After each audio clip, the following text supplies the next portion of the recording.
ఎన్నో జన్మల కర్మలను కూడా మార్చగలిగిన మహత్తరమైన శక్తి వలయం అక్కడ ప్రతిష్ఠించబడి ఉండదు. అందుకే ఇప్పటికీ కూడా దక్షిణాదిలో తిరుమలకు వెళ్ళి వస్తే జీవితంలో ఒక మలుపు తిరుగుతుందనే ఒక బలమైన నమ్మకం కూడా అందరికీ ఉంది.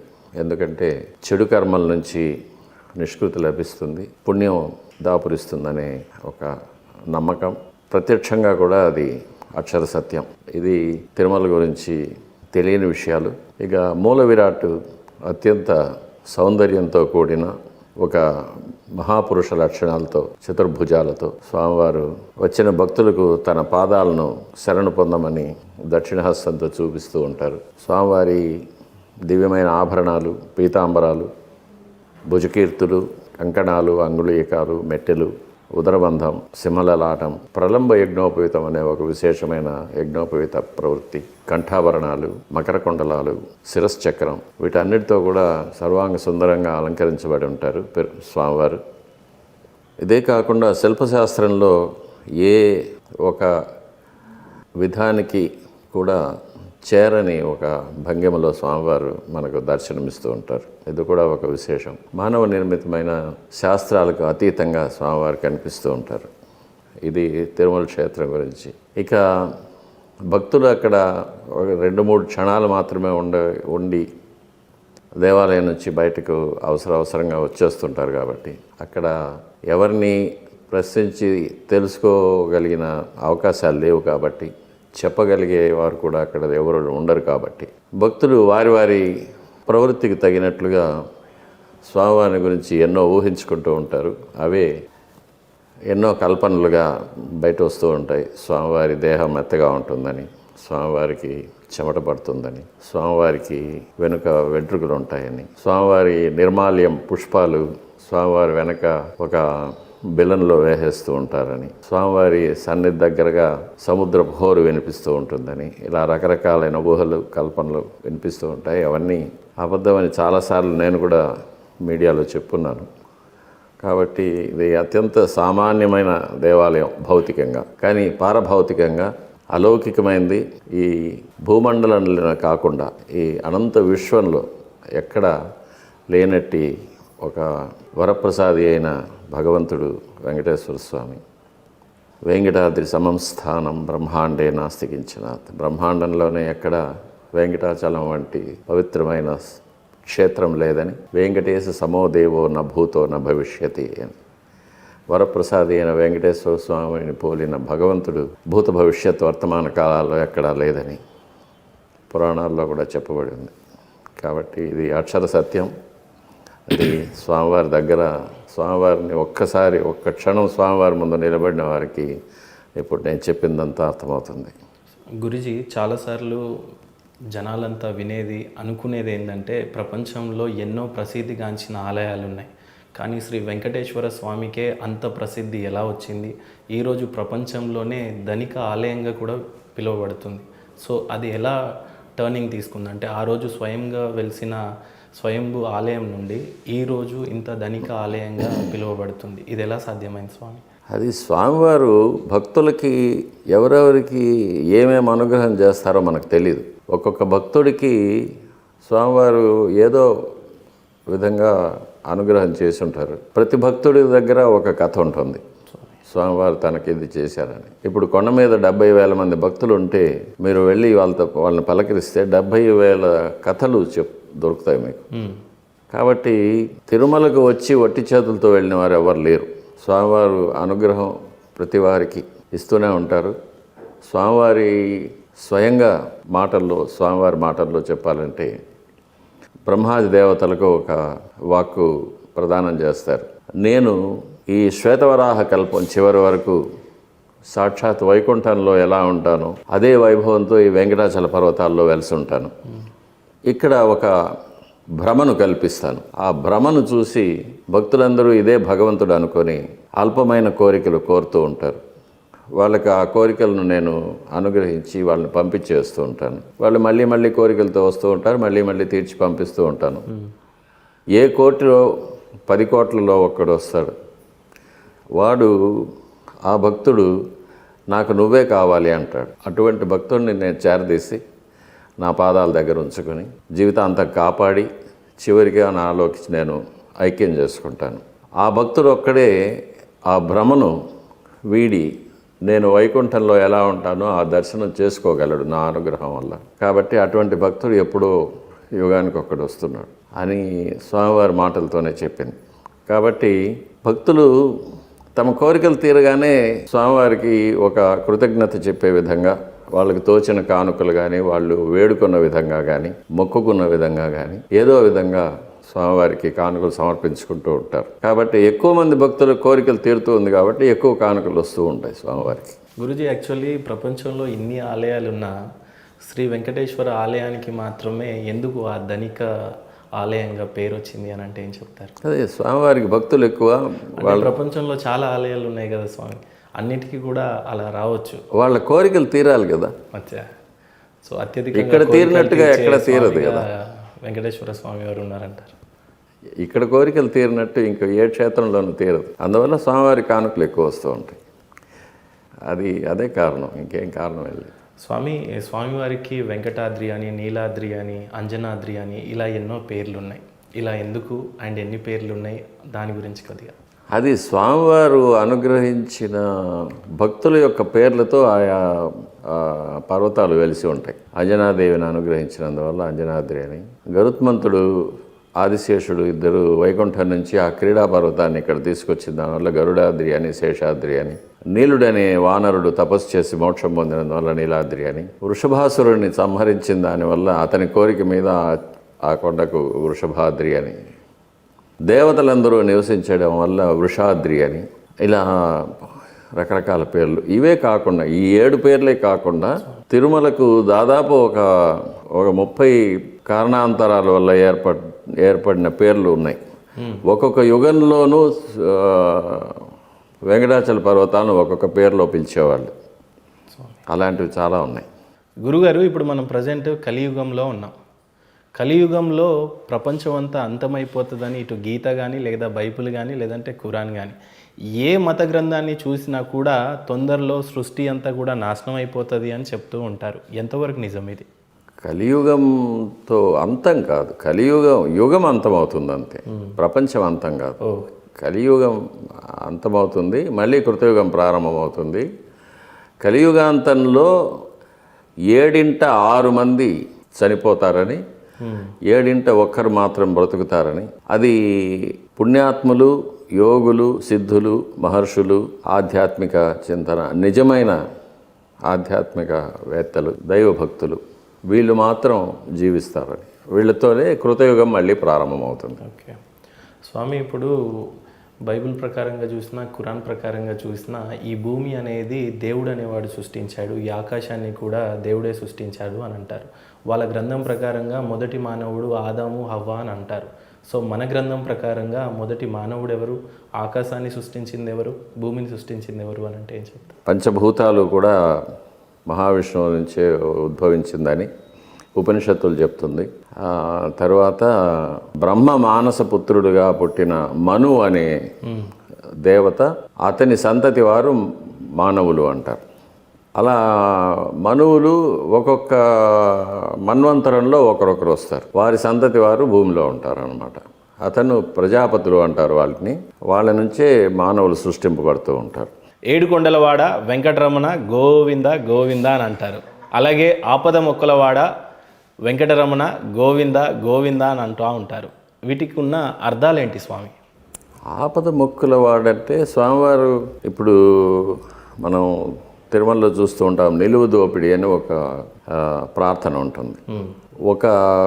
ఒకరు సావు బతుకుల్లో ఉన్నప్పుడు, లేక ఏదైనా అత్యంత కష్టమైన పరిస్థితుల్లో ఇంకా తీర్చుకోలేమనే పరిస్థితుల్లో ఉన్నప్పుడు, అలాంటప్పుడు ఇంకా అన్నిధా శరణం నాస్తి త్వమేవ శరణం మమ అని స్వామివారిని పాదాలు పట్టుకుంటారు, ప్రార్థన చేసుకొని, నాకు ఈ కష్టం తీరిందంటే ఇప్పుడు నా ఒంటి మీద ఏది ఉందో అవన్నీ కూడా నీకు కానుకగా ఇచ్చేస్తానని మొక్కుకుంటారు.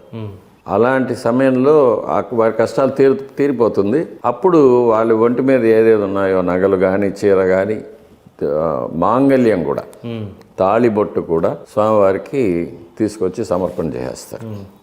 కొత్త తాళిబొట్టు చేసుకొని లోపల వచ్చి స్వామివారిని దర్శనం చేసుకున్న తర్వాత హుండీ దగ్గర వచ్చి కొత్త తాళిబొట్టు ముందు వేసుకొని తర్వాత పాత తాళిబొట్టు తీసి హుండీలో వేసేస్తారు. అది ఆపద మొక్కల వాడు అనేది. ఆపద సమయంలో ఇంకెవ్వరూ ఏమీ చేయలేని సమయంలో స్వామివారిని శరణం అంటారు. అదే ఆపద మొక్కల వాడు. గోవింద అనేది సంస్కృత పదంలో గోవింద అన్నప్పుడు గోవిందుడు అన్నవాడు వేదాలను రక్షించినవాడు అని అర్థం దానికి. అది కృష్ణావతారంలో స్వామికి కృష్ణ పరమాత్మకు అది సార్థకంగా గోవింద అని వచ్చింది. కానీ సహస్రనామంలో గోవిందనామం మొదటి నుంచే ఉంది.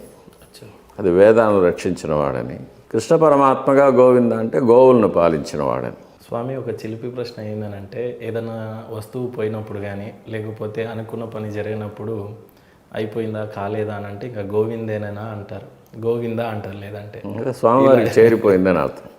అచ్చా, అంటే ఇప్పుడు ఈ కాలంలో కూడా ఏదైనా ఫోన్ పోయిందా అని అంటే పోగొట్టేసావా అని అంటే ఆ పోగొట్టానంటే గోవిందా అంటారు. ఇంకా అది ఈ మధ్య కూడా ఒక చోట యూట్యూబ్లో అక్కడ చూశాను. మన వైదిక సాంప్రదాయాల్లో ఉండే అత్యంత పవిత్రమైన పదాలన్నిటినీ కూడా కొన్ని తక్కువ చేసి దాన్ని వేరే విధంగా ఆ పదాలను వాడడము అనేది అది మన హైందవ ధర్మం మీద జరుగుతున్న ఒక దాడి. అది స్వామి, అదే వేరే మతాల్లో జరగదు.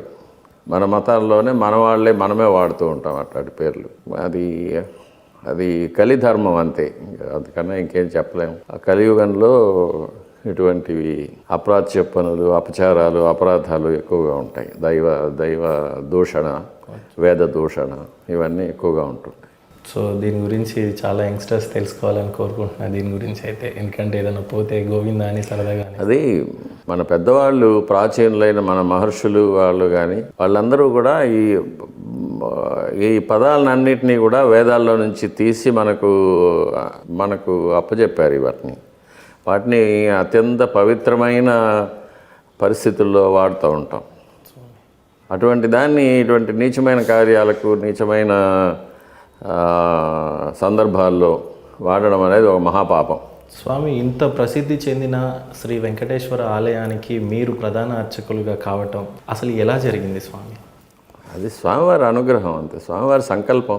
అంటే మీరు ప్రధాన అర్చకులుగా ఎలా మారారు స్వామి? ప్రధాన అర్చకులు అనేది పదవి అది ఈ మధ్య ఏర్పడిందండి. అది రాజకీయాల్లో జరిగిన ఒక కుట్ర. అది 4 కుటుంబాలు ప్రాచీనంగా స్వామివారి సేవలో ఉన్నాయి. ఆ 4 కుటుంబాల్లో పెద్ద చిన్న ఏది ఉండదు, అందరూ సమానంగా ఉండేవాళ్ళం. కానీ ఈ 4 కుటుంబాల మధ్య చిచ్చుబెట్టి, అన్నదమ్ముల మధ్య చిచ్చుబెట్టి వాళ్ళని వేరు చేసి వాళ్ళ మధ్య విరోధాలు కల్పించి తిరుమల దేవాలయం యొక్క నిర్వహణ వాళ్ళు తీసుకోవాలనే ఒక దురుద్దేశంతో ఈ ప్రధాన అర్చక అనే పదవిని సృష్టించి అది ఒక 4గురికి మాత్రం ఇచ్చి మిగిలిన వాళ్ళ మీద ద్వేషాన్ని రగిలేటట్టు చేశారు. స్వామి, మీ కుటుంబ నేపథ్యానికి వచ్చిన లేకపోతే మీ వ్యక్తిగత జీవితం కానీ ఎక్కడి నుంచి ఎలా ప్రారంభమైంది? అది చివరికి ఈరోజు ప్రధాన అర్చకులుగా మీరు ఉండటం అనేది మీ ప్రయాణం ఎలా జరిగింది? ప్రధాన అర్చకులు అనేది వాడద్దండి అసలు. ఆ పదమే అసలు అర్థం లేదు, అక్కడికి ఏమి లేదు. ప్రధాన అర్చకులు అంటే ఏదో ఒక 10 రూపాయలు ఎక్కువ వస్తుంది, సంభావన ఎక్కువ ఇస్తారు అంతే, అంతకన్నా అక్కడ ఏమీ లేదు. జీవితం ఎలా ప్రారంభమైంది? అంతకుముందు తొండమాన్ చక్రవర్తి కట్టించిన దేవాలయం ఉండేది.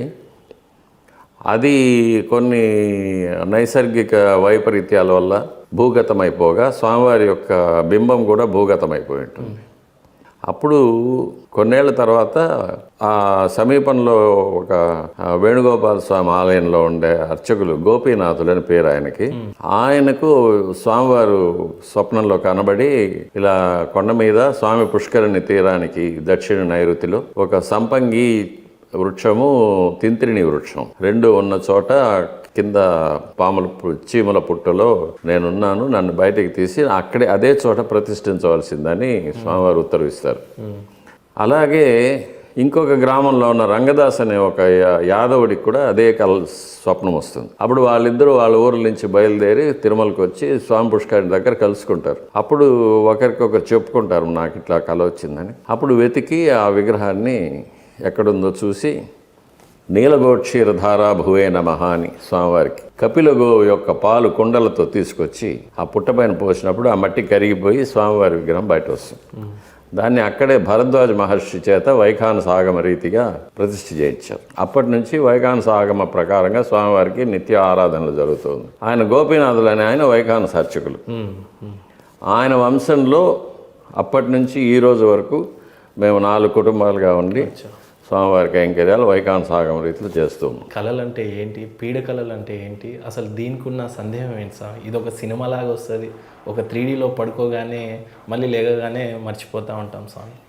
కళ అనేది మన సబ్కాన్షియస్ మైండ్ యొక్క ప్లే. అది సబ్కాన్షియస్ మైండ్ మనకి చిన్నప్పటి నుంచి ఉన్న మెమరీస్ని అంతా స్టోర్ చేసి పెట్టుంటుంది ఒక చోట. మనం నిద్రపోయేటప్పుడు మనం కాన్షియస్ స్టేట్లో ఉండమన్నమాట.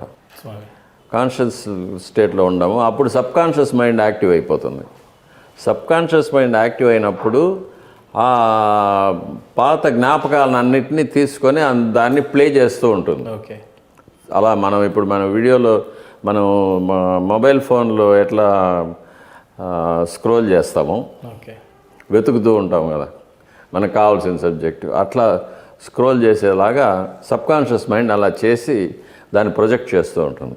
గ్రంథాల్లో కానీ వేదాల్లో కానీ దీని గురించి ఏమైనా బోధించినట్టుగానే ఏమైనా ఉన్నాయా సార్? ఉన్నాయి. దుస్వప్నాలు సుస్వప్నాలు అని కొన్ని మనకు పంచాంగాల్లో చెప్తారు. ఏది మంచిది ఏది చెడ్డది అని. కొన్ని వేకుజాములో వచ్చే కొన్ని స్వప్నాలు ఫలిస్తాయని కూడా అంటూ ఉంటారు స్వామి. అది ఎంతవరకు నిజం అనేది అనుభవం వల్ల మనం తెలుసుకోవాల్సిన విషయాలు. అవన్నీ మనం స్పెసిఫిక్గా చెప్పలేం. ఓకే. సైంటిఫిక్గా వాటికి ప్రూఫ్స్ లేదు. కాకపోతే ప్రెమానిషన్ అని ఒకటి ఉంది. ప్రెమానిషన్లో ఎట్లా అంటే జరగబోయే విషయాలు కొన్ని, సైన్స్లో చాలా డీప్గా వెళ్ళిపోవాల్సి వస్తుంది, జరగబోయే విషయాలు కొన్నిటిని మైండ్ గ్రాస్ప్ చేస్తూ ఉంటుంది. అది ఎట్లా గ్రాస్ప్ చేస్తుంది అంటే it is out of the body experiences అంటారు, travelling into the future అంటారు, టైం ట్రావెల్ అంటారు, so many names are there. అటువంటి ఫెనామినన్ జరిగినప్పుడు ఫ్యూచర్లో జరిగిన విషయాలు కొన్నిటిని అది స్టోర్ చేసి మనకి మామూలుగా మర్చిపోతూ ఉంటాము, కానీ విజన్స్లో కొన్ని కనిపిస్తుంటాయి. డ్రీమ్ కాకుండా విజన్స్ అనేది, అంటే కాన్షియస్గానే ఉంటాము కానీ మనం ఇంకొక డైమెన్షన్లో ఉంటాం. అప్పుడు ఆ విజన్స్లో కనిపించేది మాత్రం కరెక్ట్గా జరుగుతూ ఉంటుంది. ఓకే స్వామి, అది వేరే సబ్జెక్ట్. అది స్వామి, చాలామంది భక్తులు అనేది ఏంటంటే శ్రీవారికి ఉన్నంత ప్రాధాన్యత శ్రీవారి తల్లిగారికి లేదు, వకులదేవికి అని అంటున్నారు. ఎంతవరకు నిజమే? శ్రీవారికి జన్మ లేదు కదా. ఆయన అజుడు అంటారు. ఆయన అజహ అంటే జన్మ లేనివాడు. భగవద్గీతలో కూడా ఏం చెప్తాడు? సృజామ్యహం అంటారు. నన్ను నేను సృష్టించుకుంటాను అంటాడే కానీ నేను పుడతానని చెప్పలేదు. మానవ రూపంలో వచ్చినప్పుడు కృష్ణావతారంలో కానీ, వామనావతారంలో కానీ, పరశురామావతారంలో కానీ, రామావతారంలో కానీ ఆయన మానవ జన్మగా మానవ యోనిలో ఒక తల్లి గర్భంలో పుడతారు. అంతేగాని ఆయనకు జన్మ లేదు. ఆయన ఆది మధ్యాంతరహితుడు. ఆయనకు పుట్టుక లేదు, చావు లేదు, శాశ్వతం. అంటే శ్రీవారి ఆలయంలో శ్రీ వెంకటేశ్వర స్వామికి జరిగేటువంటి పూజలు ఎక్కువగా ఉంటాయి కానీ వకులదేవికి, వకుళమాలికాదేవి అనేది పురాణాల్లో వచ్చిన పాత్ర. ఆగమశాస్త్రంలో వకుళమాలిక దేవతగా ఎక్కడా కనిపించదు మనకి. దేవాలయంలో ఉన్న 3 శక్తుల్లో అమ్మవారు, మహాలక్ష్మి అమ్మవారు 3 రూపాలుగా ఉంటారు. క్రియాశక్తి, ఇచ్ఛాశక్తి, జ్ఞానశక్తి అని. అందులో జ్ఞానశక్తి అనేది స్వామివారి వక్షస్థలంలో అమ్మవారుగా ఉంటారు. ఇంకొక అమ్మవారు వచ్చి బంగారు వాకిల్లో పైన మనం చూడొచ్చు, గజలక్ష్మిగా కనిపిస్తారు. 3వ లక్ష్మి పాకశాలలో ఉంటారు. పాకలక్ష్మి అని పేరు ఆమెకి. అంటే అన్నాద్భవంతి భూతాని, అన్న నివేదనలను తయారు చేసే చోట ఆమె ఉంటారు. అన్నలక్ష్మిగా ఉంటారు. సో స్వామివారికి స్వామివారి అమ్మగారు వకుళమాలికాదేవి అనేది వెంకటాచల మహత్యంలో వచ్చిన ఒక పురాణ పాత్ర. ఓకే. యశోదాదేవి యొక్క మరొక అవతారం అంటారు. సో పూజల విషయం వచ్చేస్తే సమానంగా ఉంటుందా స్వామి, లేకపోతే ఎలా చేస్తూ ఉంటారు అక్కడ? రోజు నివేదనలు, ఉపచారాలు అన్నీ అమ్మవారికి జరుగుతూ ఉంటుంది. శుక్రవారం అభిషేకం చేస్తాము, అలంకారాలు జరుగుతూ ఉంటుంది, అన్నీ జరుగుతుంది. కాకపోతే తిరుమల క్షేత్రం ఆగమ శాస్త్రోక్తంగా స్వామి మాత్రమే ప్రధానం. ఓకే. వరాహస్వామి వారు క్షేత్రాధిపతిగా ఉన్నా కూడా, నరసింహస్వామి ఉన్నా కూడా, వరదరాజస్వామి ఉన్నా కూడా, వృషభసేనుల వారు ఉన్నా కూడా ప్రాధాన్యత అనేది స్వామివారికి మాత్రమే. ఈయనకు మించి ఎక్కడ ఎవరికి ప్రాధాన్యం ఉండకూడదు. స్వామివారు మీరు పొద్దున్న లేవగానే సాయంత్రం వరకు స్వామివారికి సేవలు చేస్తూనే ఉంటారు. అనేక విధాల పూజలు చేస్తూ ఉంటారు, నైవేద్యాలు పెడతారు, పూజ కైంకర్యాలు చేస్తూనే ఉంటారు. సో మీ అనుభూతి దేవుడితో ఎలా ఉంటుంది? చాలాసార్లు దేవుడిని స్పృశిస్తూ ఉంటారు. సో మీకు కలిగే అనుభూతి ఎలాంటిది? అవి ఎన్నో ఉంటాయి, అవి బయట చెప్పుకోకూడదు. చెప్పుకున్న నమ్మరు, అతిశయోక్తులు అంటారు, పబ్లిసిటీ కోసం మాట్లాడుతున్నాను అంటారు. కాబట్టి అవన్నీ బయట చెప్పుకోకపోవడమే బెటర్. చెప్పుకోవడానికి కూడా అనుమతి ఉండదు నాకు. అది పూర్తిగా బిట్వీన్ మీ అండ్ హిమ్ అంతే. ప్రతి భక్తుడికే అంతే. తనకి భగవంతుడితో ఉండే సంబంధం అంతే. అది టోటలీ ప్రైవేట్. స్వామి, కొద్దిగా ఒక చిన్న ధర్మ సందేశం అడుగుతాను మిమ్మల్ని. స్వామివారి ఆలయాలకు వెళ్ళినప్పుడు గుడిలో బయట గంటన అనేది ఉంటుంది. ఆ గంటని దబదబా బాదుతూ ఉంటారు. అసలు ఆ గంటకున్న ప్రాముఖ్యత ఏంటి అసలు? అది ఆగమ శాస్త్రోక్తంగా గంట అనేది ఉండాలి. గంట అనేది రెండు రకాలుగా ఉంటుంది. ఒకటి లోపల మాకు చేతి గంట ఉంటుంది, బయట పెద్ద గంట ఉంటుంది. లోపల చేతి గంట వచ్చి ఉపచారాలు స్వామివారికి సమర్పించేటప్పుడు ఏకాంతమైన ఉపచారాలు, ధూపదీపాలప్పుడు, నివేదనలప్పుడు, లేక కొన్ని మంత్రాలు, రహస్యమైన మంత్రాలు ఉచ్చరించేటప్పుడు బయట ఎవరికి వినిపించకూడదనే కోసం ఆ గంట ఉంటుంది. ఆగమ శాస్త్రంలో ఆగమార్థంతు దేవానాం గమనార్థంతు రక్షసాం ఘంటాం సంతాడ్య అంటారు. అంటే దేవతలను ఆహ్వానించడానికి, భూత ప్రేత పిశాచాదులను తరిమేయడానికి ఆ గంట శబ్దం వినిపిస్తుంది. ఆ గంటకు ఆవాహనం అంతా ఉంటుంది. పెద్ద గంట ఏమంటే స్వామివారికి నివేదన జరుగుతున్నప్పుడు పెద్ద గంట మోగిస్తారు. పెద్ద గంట మోగించినప్పుడు స్వామివారికి నివేదన అవుతుందని భక్తులకు తెలుస్తుంది.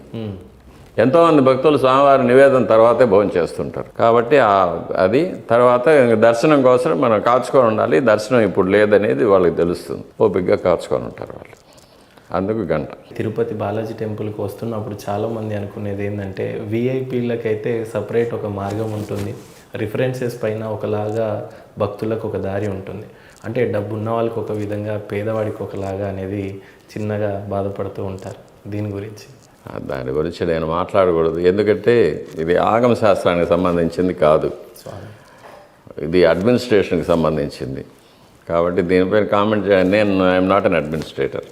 నేను అర్చకుడిగా స్వామివారికి ఆరాధన చేస్తాను. స్వామివారికి ఆరాధన చేసేటప్పుడు అక్కడ ఎవరున్నారనేది నాకు అనవసరం.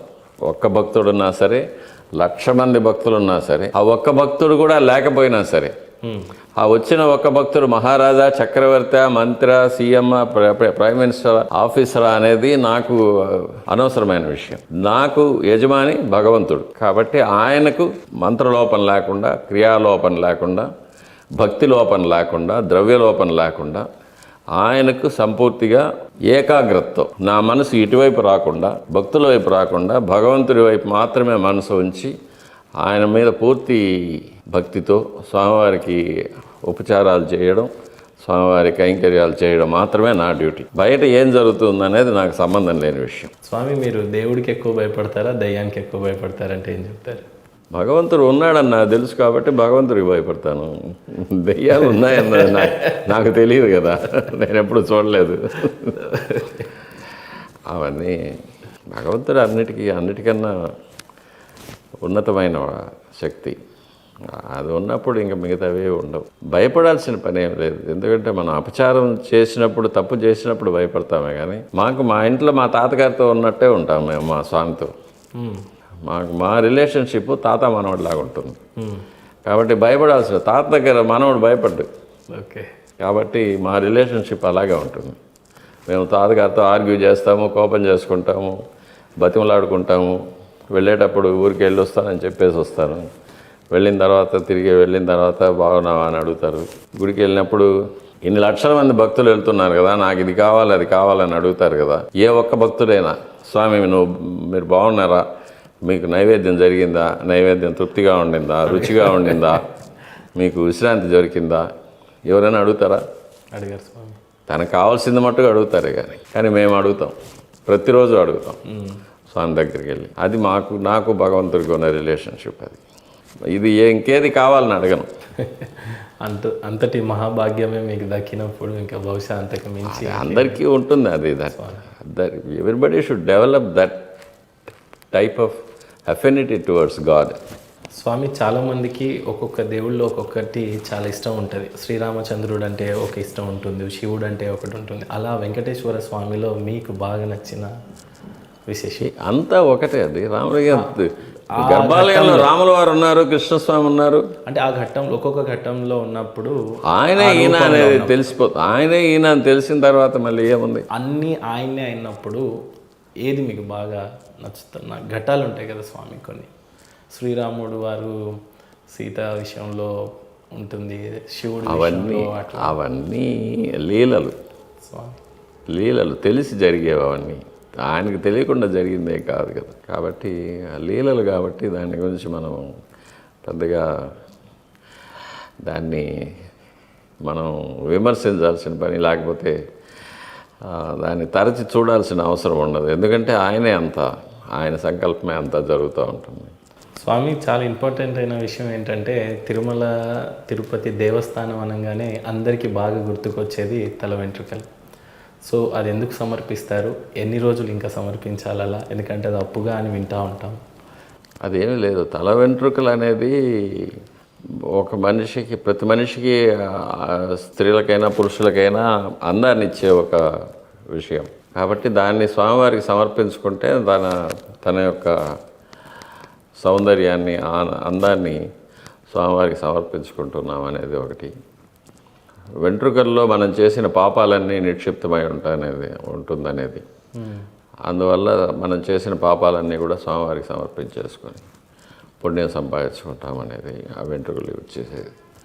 అది ఆ పరమార్థం. అది స్వామి, పాపాలు పుణ్యాలు అంటే గుర్తుకొచ్చింది. ఏదైనా పాపం చేస్తే దానికి పరిదోషంగా ఏదైనా పుణ్యాలు చేస్తే పోతుంది అని అంటారు. అది ఎంతవరకు నిజం? నాకు తెలియదు ఆ విషయాలు.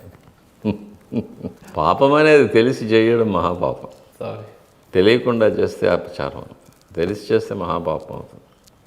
తెలిసి చేసిన మహాపాపాలకి పరిహారం అనేది ఉండదు, అనుభవించాల్సిందే. కృష్ణ పరమాత్మ చెప్తారు కదా, నాకు కావలసిన వారు ఎవరు లేదు, నాకు శత్రువులు ఎవరు లేరు. వాళ్ళ పాపపుణ్యాలను అనుసరించి వాళ్లకు కర్మఫలాలు అనుగ్రహిస్తూ ఉంటాను, అంతేగాని నేను చేసేది ఏమీ లేదని వస్తారు. తను తప్పుకుంటాడు. కాబట్టి మన వైదిక ధర్మం అనేది కర్మ సిద్ధాంతం పైన ఉంటుంది. కాబట్టి మనం ఏది మంచిది చేస్తే మంచి జరుగుతుంది, చెడు చేస్తే చెడు జరుగుతుంది. సో చెడు చేసి పుణ్యం చేసినంత మాత్రాన పాపం అయితే పోదు. అది వేరే సబ్జెక్ట్ అది. ఓకే. స్వామివారిని, వెంకటేశ్వర స్వామివారిని కలియుగ దైవం అని అంటారు. ఎందుకంటారు స్వామి? అది ఒక శ్లోకంలో కృతయుగే నారసింహస్య త్రేతానాం రఘునందన ద్వాపరే వాసుదేవస్య కలో వెంకటనాయక. అంటే ఆ యుగాల్లో ఎవరు ప్రసిద్ధి చెందిన వాళ్ళు. కృతయుగంలో నరసింహస్వామి, త్రేతాయుగంలో రామచంద్రమూర్తి, ద్వాపర యుగంలో కృష్ణ పరమాత్మ, కలియుగంలో వెంకటేశ్వర స్వామి అని ఆ శ్లోకం చెప్తుంది. అందువల్ల కలియుగం. స్వామి, వైకుంఠ ఏకాదశి ఇప్పుడు సమీపస్తూ ఉంది. వెంకటేశ్వర ఆలయంలో దీన్ని ఎలా జరుపుకుంటారు అండ్ దీనికి ఉన్న ప్రాధాన్యత ఏంటి? విష్ణు దేవాలయాల్లో జనరల్గా వైష్ణవ సాంప్రదాయంలో విష్ణు పంచకం అంటారు. ఒక నెలలో 5 రోజులు విష్ణువుకి అత్యంత ప్రీతిపాత్రమైందని. శుక్లపక్ష ఏకాదశి, కృష్ణపక్ష ఏకాదశి, పౌర్ణమి, అమావాస్య 2 పర్వాలు, శ్రవణ నక్షత్రం, ఈ 5 విష్ణు పంచకం అంటారు. ఈ 5 దినాల్లోనూ మహావిష్ణువుకు విశేషంగా పూజలు జరిపి, ఉపవాసం ఉండి, అభిషేకాలు, ఆరాధనలు జరిపించి, నైవేద్యాలు జరిపిస్తే పుణ్యం అంటారు. కాబట్టి నెలకు 2 సార్లు ఏకాదశి వస్తుంది ప్రతి నెల. అందులో పుష్యమాసంలో వచ్చే ఏకాదశి వైకుంఠ ఏకాదశి అని దానికి పేరు. ఆ రోజు స్వామివారు యోగ నిద్ర నుంచి లేస్తారని. తిరుమలలో ఈ 365 రోజులు వైకుంఠ ఏకాదశి పుణ్యం ఉంటుంది ఎప్పుడు. ఎందుకంటే మామూలుగా వైకుంఠ ఏకాదశి నాడు ఉత్తర ద్వారం గుండా ఉత్సవాలు వెళ్తారు. అప్పుడు ఆ ఒక్కరోజు మాత్రం ఆ ఉత్తర ద్వారం తెరిచి ఉంచి అందులో నుంచి ఉత్సవాలు విశేష తిరువాభరణాలతో అలంకారమై వెళ్తే భక్తులందరూ గోవిందనామాలతో వెనక వెళ్తారు. ఆ వైకుంఠ ద్వారం గుండా వెళితే వాళ్ళకి వైకుంఠ ప్రాప్తి కలుగుతుంది అనేది వైష్ణవ సాంప్రదాయం. తిరుమలలో ఉత్తర ద్వారం లేదు. సుమారు 11వ శతాబ్దంలో ఆనంద నిలయ విమానాన్ని పెద్దది చేసినప్పుడు క్రింద గోడలు ఆ బరువును తీసుకోవడానికి గోడలను ఫోర్టిఫై చేసినప్పుడు ఇప్పుడున్న వైకుంఠ ప్రదక్షిణ ఏర్పడింది. ఆ వైకుంఠ ప్రదక్షిణాన్నే మనం ఇప్పుడు వైకుంఠ ద్వారంగా మనం వాడుకుంటూ ఉన్నాం అంతే, కానీ అది ఉత్తరముఖం కాదు. కానీ విశేషం ఏమంటే ఆనంద నిలయ విమానంలో ఉత్తరముఖంగా పరమపదనాథులు వేంచేస్తున్నారు. స్వామివారు వైకుంఠంలో ఎలా ఉంటారో పరవ్యూహంలో వేంచేస్తున్నారు. తర్వాత వాయవ్య మూలలో విమాన వెంకటేశ్వర స్వామి ఉన్నారు, ఆయన ఉత్తరముఖంగా ఉంటారు. కాబట్టి స్వామివారిని లోపల మూలవలను దర్శించుకొని ప్రదర్శనంగా వచ్చినప్పుడు ఉత్తరముఖంగా ఉన్న పరమపదనాథుల్ని విమాన వెంకటేశ్వర స్వామిని దర్శించుకుంటే వైకుంఠ ఏకాదశి నాడు స్వామివారిని దర్శించుకున్న ఫలితం కలుగుతుంది అనేది, అది 365 రోజులు దర్శనం ఉంటుంది. ఇక వైకుంఠ ఏకాదశి నాడు తిరుమలలో స్వామివారికి విశేషమైన తిరువాభరణాలతో అలంకారాలు జరుగుతుంది, విశేషమైన నైవేద్యాలు ఉంటాయి. మధ్యాహ్నం మలయప్ప స్వామివారు శ్రీదేవి భూదేవి అమ్మవార్లతో పుష్పపల్లకిలో వస్తారు, అది విశేషం. రథరంగ డోలోత్సవం జరుగుతుంది, సాయంకాలం ఆస్థానం జరుగుతుంది. ఇది మాత్రమే వైకుంఠ ఏకాదశి నాడు స్వామివారికి జరిగే విశేషమైన కార్యక్రమాలు. మరుసటి రోజు వైకుంఠ ద్వాదశి నాడు స్వామి పుష్కరిణిలో స్వామివారి యొక్క సుదర్శన చక్రానికి చక్రస్నానం జరుగుతుంది, అదొకటి విశేషం. మిగతావన్నీ మామూలు ప్రకారం జరుగుతుంది. శ్రీ వెంకటేశ్వర ఆలయాన్ని ఒక యాదవరాజు కట్టాడు అని చెప్తూ ఉంటారు, ఎంతవరకు నిజం? స్వామివారు వైకుంఠం నుంచి అవతరించినప్పుడు స్వామివారు దేవశిల్పి అయిన విశ్వకర్మను పిలిచి 1000 స్తంభాలతో నాకు ఒక గుడి కట్టివు, నేను అందులో ఉంటానని చెప్తారు. విశ్వకర్మ అప్పుడు నిర్మించిస్తారు. అప్పుడు స్వామివారు శ్రీదేవి భూదేవులతో తన దేవతా గణాలతో అందరితోనూ అందులోకి ప్రవేశించి అందులో ఉంటారు. సాక్షాత్ అందరితోనూ మాట్లాడుతూ గిరికుంజ విహారిణే నమః అని ఆ వెంకటాచల పర్వతాల్లో అడవుల్లో సంచరిస్తూ ఉంటారు. జలపాతాలు, జలాశయాలు వాటిలో అంతా తిరుగుతూ ఉంటారు మహాలక్ష్మి అమ్మవారితో కూడా. తర్వాత కలియుగ ప్రారంభంలో ఇంకా నేను మాట్లాడను, నేను శిలారూపంలో ఉండిపోతాను. ఎందుకంటే కలియుగంలో భగవంతుడు మాట్లాడాడంటే నమ్మరు ఎవరు. కాబట్టి నేను శిలారూపంలో ఉంటాను, అక్షావతారం అంటారు దాన్ని, అక్షావతారంలో ఉంటాను. కానీ యోగులతో మహాభక్తులతో నేను సంభాషిస్తూ ఉంటాను, వాళ్ళకు ఉత్తర్వులు ఇస్తూ ఉంటాను అని చెప్తారు. తర్వాత ఆ 1000 స్తంభాల మంటపం ఇప్పటికీ ఉంది, తిరుమలలో ఉంది, ఒక చోట ఉంది, అది ఎవరికి తెలియదు, నిక్షిప్తంగా ఉంది. తర్వాత తొండమాన్ చక్రవర్తి కలియుగం ప్రారంభంలో తొండమాన్ చక్రవర్తి వచ్చి పాండవుల యొక్క వంశం. అతను ఒక దేవాలయం స్వామివారి ఉత్తరం మీద కట్టించిస్తారు. అది కూడా తర్వాత కొన్ని సంవత్సరాల తర్వాత, కొన్ని శతాబ్దాల తర్వాత అది భూగతం అయిపోతుంది. తర్వాత గోపీనాథులు వచ్చి మళ్ళీ ప్రతిష్ఠ చేస్తారు. ప్రతిష్ఠ చేసినప్పుడు సుమారుగా 1వ శతాబ్దంలో 4 స్తంభాలు, పైన సింపుల్గా ఒక కప్పు ఉండేది. తర్వాత పల్లవ మహారాజులు, చోళులు వాళ్ళందరూ కొద్దిగా మంటపాలు, గర్భాలయాలు, తర్వాత అంతరాళం తర్వాత రాములవారి మేడ, అర్ధమండపం, తిరుమామణి మండపం, తర్వాత విమాన ప్రదక్షిణం, ఇవన్నీ ఒక్కొక్కరు. వెండివాకిలికి బయట ఇప్పుడున్న మహాప్రాకారం వచ్చి విజయనగర్ కింగ్స్ కట్టారు. ఆయన కృష్ణదేవరాయలు కట్టి 15వ శతాబ్దంలో ఆయనే ఉండి దాన్ని ఇనాగ్రేట్ చేశారు. తన శిలారూపాన్ని, తన కాంస్య విగ్రహాన్ని కూడా అమ్మవార్లతో, రాణులతో, దేవేరులతో చేసి తనే దగ్గరుండి ప్రతిష్ఠ చేసుకున్నాడు. ఇప్పుడు కూడా మనం చూడొచ్చు, ఆయన ఉండే చేసుకున్నారు.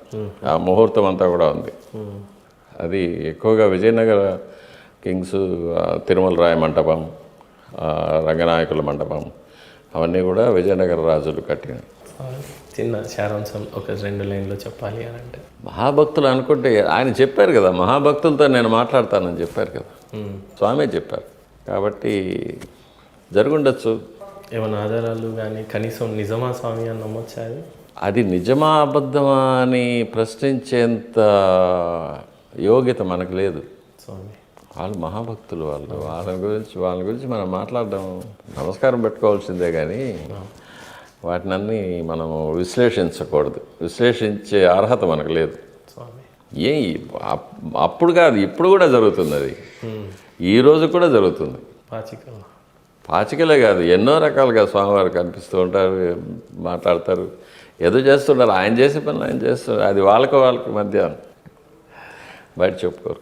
స్వామి ఫైనల్గా సిగ్నేచర్ స్టూడియోస్ వేదికగా 2 తెలుగు రాష్ట్ర ప్రజలకి మీ ఆశీర్వచనం ఇవ్వాలని ఆశిస్తున్నాను. సిగ్నేచర్ స్టూడియోస్ సంస్థకు శ్రీ వెంకటేశ్వర స్వామివారి దివ్యమైన అనుగ్రహం ఉండాలని, ఇది దినదినాభివృద్ధి చెందాలని, ఒక మహత్తరమైన ఆధ్యాత్మిక సంస్థగా కానీ ఆధ్యాత్మిక చింతనను పెంపొందించే విధంగా కానీ ఉభయ రాష్ట్రాలు ఆంధ్రప్రదేశ్ కనుక తెలంగాణలోని వెంకటేశ్వర స్వామివారి భక్తులందరికీ, ఆధ్యాత్మికవేత్తలకి అందరికీ కూడా కావాల్సినంత పుణ్యక్షేత్రాల గురించి అనేకమైన సమాచారాలు, అందులో జరిగే ఉత్సవాదుల గురించి కూడా దృశ్యకావ్యాలుగా ఆయా క్షేత్రాల యొక్క మహిమలు, ఆయా క్షేత్రాల యొక్క చరిత్రలు, అక్కడక్కడి మహాభక్తుల యొక్క ఉదంతాలు, వీటన్నిటినీ కూడా సామాన్య భక్తులందరికీ కూడా తెలియజేయడంలో సిగ్నేచర్ స్టూడియోస్ ముందడుగు వేస్తుందని, ముందుగా ఉంటుందని, ప్రప్రథమంగా ఇంకా దినదిన ప్రవర్తమానంగా వర్ధిల్లాలని వెంకటేశ్వర స్వామివారి వద్ద ప్రార్థన చేస్తూ ఉంటాను. ఓం శ్రీ వెంకటేశాయ నమః. ధన్యవాదాలు స్వామి.